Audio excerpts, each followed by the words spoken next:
Hey guys, what's happening? It's Richard here. Welcome to an edited, not awkwardly angled, exciting episode of comics. I bet you missed that theme song, didn't ya? I know I did. So let me just tell you guys right now, I'm tired. I am beat. And it's appropriate because it's Sunday, and Sunday is just kind of a chill day, but I'm giving myself work by making a video.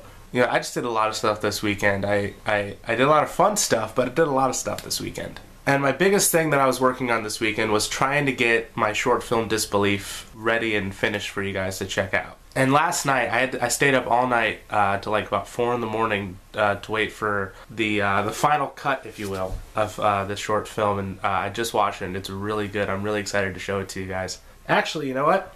Here's a sneak peek.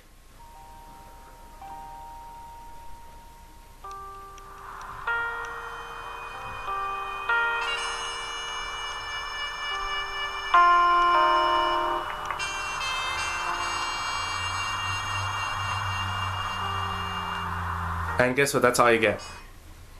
Sorry. Now, if you want to watch the entire thing, which I hope you do, I'll probably be having it ready for you guys by Friday. So stay tuned. Friday, May 10th. Now, just to repeat myself, because, you know, I'm a giant broken record, I'm pretty tired right now. But the biggest reason for that is because I did a lot of stuff this weekend. A lot of fun stuff. A lot of big nerdy stuff that I'm sure, I really hope a lot of you guys did this weekend as well, because, I mean, it's fun stuff, so why would you not do it? And the biggest thing that I did this weekend, which I'm going to talk to you guys about, is going to see the very first summer movie of 2013, Iron Man 3. That's right, Iron Man 3 is now in theaters. Everybody can go check it out, and I'm pretty sure at this point in your life, you probably have seen it more than once. I've seen it about 1.25 times. I mean, I went to a 9 p.m. showing of it on Thursday. It was 3D. It was a lot of fun. And then, because again, I was really tired this weekend, I went to go see it with a friend, and I just didn't realize how tired I was, and I fell asleep through a lot of it. And that's more my fault. It's not on Iron Man 3. That's more me. So, yeah, I would definitely say 1.25 times is probably the, the accurate number for the amount of times I've seen Iron Man 3 at this point. But anyway, so before I get to the review, though, which is what I'm going to be doing, something else went down this weekend that was really cool, and that was Free Comic Book Day. And I thought I'd show off some of the Free Comic Book Day books that I got. So this first book that I picked up, which makes me think of Andre, my friend Andre, Black Nerd Comedy, the Smurfs book. Next, I picked up the big book from Marvel this year, advertising their big event coming out in August called Infinity. Next, IDW is going to be releasing a Ninja Turtles comic based on the Nickelodeon cartoon show, which is pretty awesome. Another book from IDW, advertising a more adult book, Judge Dredd.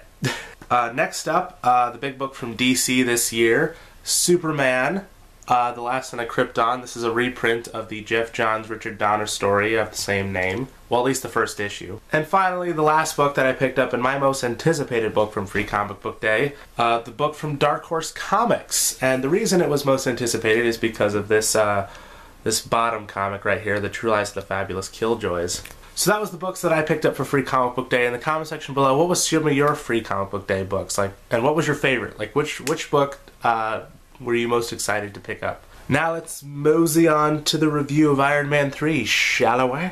So, if you don't know the plot of Iron Man 3, here's a quick synopsis. And by the way, I'm going to try to make this review as spoiler-free as possible. There's some things I really want to talk about, and if you want me to do a spoiler review, I'll do one. But I'm going to try to make this spoiler-free, which means please, in the comment section below, do not spoil this movie. If you do, I will delete it.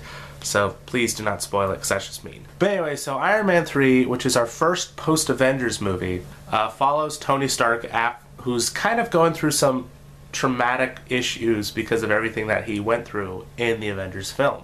And so basically, in a way to escape his issues, his internal issues, Tony Stark has been building suits nonstop. Also, not only does Tony Stark have to deal with the internal conflict that he's going through, but also there's this external conflict in the form of a terrorist by the name of the Mandarin, who's blowing up various different parts of America. Now, I was really excited to see Iron Man 3. I was definitely pumped for it. It wasn't one of my most anticipated movies of this year, but it was definitely up there. That being said, my main expectation for Iron Man 3 is that I simply just wanted it to be better than Iron Man 2. In thinking about it, in pondering the film for a while, I will definitely say that Iron Man 3 met my expectations. Now, I think the big reason for me why I liked this movie so much is that I always like when sequels try to be a little bit different. You want to keep people on their toes. You want to give them a different experience while staying true to the first experience that they had. Kind of like with The Dark Knight. You know, The Dark Knight, while still fitting in the same world as Batman Begins, felt like a completely different movie to Batman Begins at the same time. And that's what Iron Man 3 does. Iron Man 3 feels like a different movie. Obviously, the reason why it has such a different feel is because it has a new director attached, Shane Black, who does a really great job, I think, handling this movie. Also, the performances in this movie is probably my favorite of any of the 3 Iron Man movies. Specifically, the 2 that stand out for me are Ben Kingsley and Robert Downey Jr. I mean, Robert Downey Jr. will always be like the top actor in any Iron Man movie because he's so good at what he does, because he is friggin' Iron Man. And Ben Kingsley, I mean, he shows his range of acting in this movie, and he just knocks it out of the park with me. And also, you can't talk about a superhero movie like Iron Man without talking about the action sequences. The action, in my opinion, in Iron Man 3 is the best action in any of the Iron Man movies, period. Even if you don't like the movie, that's the one thing you'll definitely dig. Now, on to the controversies of Iron Man 3, because if you haven't heard at this point, there's been some heavy controversies with a few aspects of this movie. There's a specific twist in the movie that happens, and right when that happened, I said to myself, people are going to be pissed off. Now, personally, I love the twist in the movie. I think it's so appropriate, and if they had done it in a more faithful way, as opposed to incorporating a twist into the story of what I'm talking about. If you've seen the movie, you know what I'm talking about, so I'm sorry if I sound confusing. But if they had used more faithfulness in the film instead of making that twist, I don't think it would have worked out. It's so hard not to talk about it.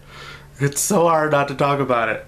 Ugh. But anyways, at the end of the day, Iron Man 3 definitely exceeded my expectations. I wanted it to be better than Iron Man 2, and it did exactly that, in my personal opinion. I used to say it was better than as good as Iron Man 1, but I don't think that anymore. Mainly because, like, if I had 2 criticisms for the movie, it would be that it's kind of long, and, I mean, the plot is this big, like, you know, country, like this big plot that threatens all of America, and yet the only people tackling that is the Iron Patriot and Iron Man to some extent. It's kind of weird. I would have suspected S.H.I.E.L.D. would have been a lot more involved in this plot line, but I guess they just didn't care enough. So, I mean, I don't know. Maybe there'll be more of an explanation in the coming Marvel Cinematic Universe movies. So, my review for Iron Man 3 is a 4 out of 5. So, as you guys know, for comics, comment in the comment section below. What did you think of Iron Man 3? Did you like it? Did you hate it? And again, please be spoiler free. And as always, don't forget to like this video, follow Carter and I on Facebook, Twitter, and directorscutradio.com. Links are all down below. Subscribe to this YouTube channel, favorite the video if you want to, and I'll see you guys next time with a brand new video. Hopefully more like this. Bye-bye.